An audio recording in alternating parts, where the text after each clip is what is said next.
sau dacă am uitat cine m-a lăsat.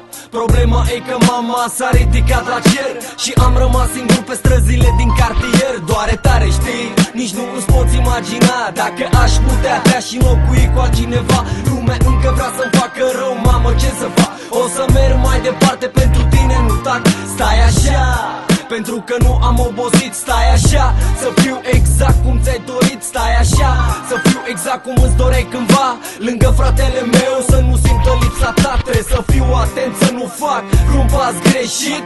Nu aș vrea să mă vezi dezamăgit, să-mi văd familia și băieții la un nivel. Și o să vin după tine, mamă, până sus în cer. Am rămas singur pe stradă, mama îmi zicea de fiecare dată.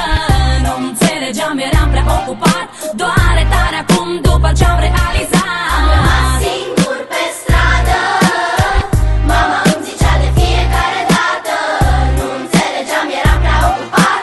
Doare tare acum după ce-am realizat. Într-o zi o să mă iei și o să fiu la masă cu tine. Doar eu și cu tine, să mă lămuresc mai bine. De ce Dumnezeul meu mi iei la tine pe ei, când am mai mare nevoie de ei? Ca de obicei știu că o să-mi răspunzi că era timpul lor.